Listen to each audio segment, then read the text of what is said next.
Marvel is abandoning Georgia, shooting in Georgia. This is an article from the Wall Street Journal. I believe we have notes for this. Let's take a look at this story. Disney's Marvel, that's their wording, abandons Georgia, taking livelihoods with it. Tax incentives lured studios to build Hollywood of the South. Okay. Now they're going overseas for cheaper labor costs. Wall Street Journal. Here we go. Jane Gosselin, though she had found... I'm sorry? Janine, sorry. Oh, sorry. I'm looking at the thing here. Janine Gosselin thought she had found her Hollywood dream in Georgia.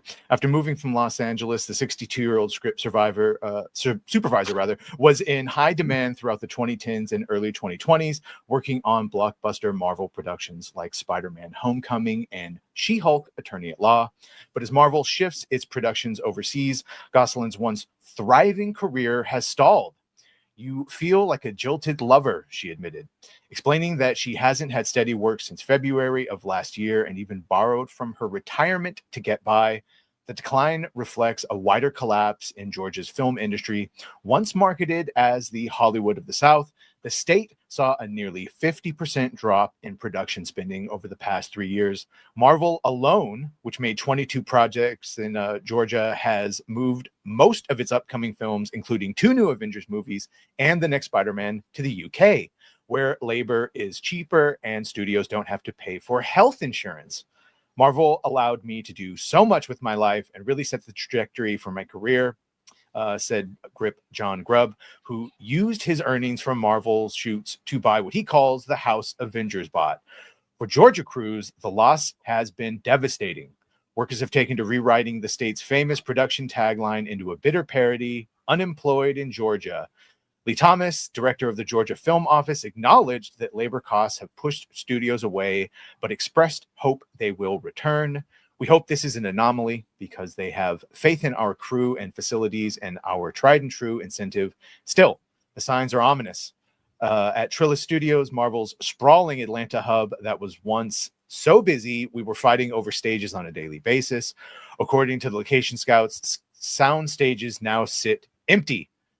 Seeley recalled the moment the reality sank in. During production of Captain America 69. Brave New World, Marvel auctioned off years' worth of props. That's when it really hit home. Despite the gloom, Trillis CEO Frank Patterson believes the downturn is temporary. It's going to settle into some kind of new normal in 2027, he predicted. But for veterans like Gosselin and Grubb, the golden age of Marvel in Georgia already feels like a distant memory. Well, I'll say this. I feel bad for all the crew people that work there. I know people in Georgia who work in film and makeup effects and production work. This is really sad. It's going to affect them. A lot of these people, they work maybe 6 months of the year, so they get paid well during that 6 months and then have to survive until the next job. So this is going to be devastating. I mean, California is already feeling it, but overseas seems to be the way that things are going. Your guys' thoughts, and also, by the way, with look at DC. They're doing 1 to 2 movies a year. You're not going to see prolific output. I think you're not going to see a Shang-Chi 2. Sorry, Alan. What? It's not I happening. was promised. Yes. We need to resolve that end credit scene. Yes. All the end credit scenes. But where does this leave us? It just sounds like Hollywood, pisses doesn't me it? off, man. Because I feel like, look, at the end of the day, we need to bring production back to California. We just do, right? And it goes even. Look, we all thought, okay, by shooting in Atlanta, it would be cheaper, but at least it's still in the U.S. Now they're just moving it completely out of the country, which is a black eye on California. This is stupid. This is our national product, and we can't even make it here. Yeah, the unions. You got to look at the unions, man, because the unions jack up the prices for everything. And I'm not saying that unions should or shouldn't exist. I'm not really making a comment on that. But the reality is that when they went out to strike and they were fighting for all kinds of various, higher pay, healthcare, they kind of cooked their own goose, because they were just telling the studios, okay, we're going to be more expensive. The labor in California and in America in general, if you're a part of one of these unions, it's going to be more expensive to you. And so the studios do what all, big businesses do. They're okay, we're just going to cut our labor costs by moving to another country or somewhere else where it's cheaper to do business. And that's the bottom line. So it sounds just like Hollywood. Everything that they said in that article is just what's happening in Hollywood. Everybody's left Hollywood. They went to Georgia. Now they're leaving Georgia and they're going over to the UK. And if the UK gets expensive, guess what they're going to do? Yeah. Well, But it's what also the about cost of- tariffs? I said I would. If you did it in America, it's fine. If you go to UK, Yeah, now that's where I'm going to Trump needs tariff to you. step What up. happened? He needs Well, to that's the step thing. up to It's the cost of making bad movies. Instead of making 20 bad movies, a lot of it in the United States, they're only making 5 bad movies, and they're doing it all overseas. If let's say, for example, Marvel had struck gold, started making great movies since Endgame, and all this money was rolling in, sure, they would still be filming in Atlanta, in Hollywood. But because they've been making such crappy films, they've got to make them cheaper and cheaper. And the only way to do that is go overseas. So rather than make good movies, they're going to move overseas. Yeah, they're going to make cheaper what you're bad saying. movies overseas. Well, it's look, they make the Dune films overseas.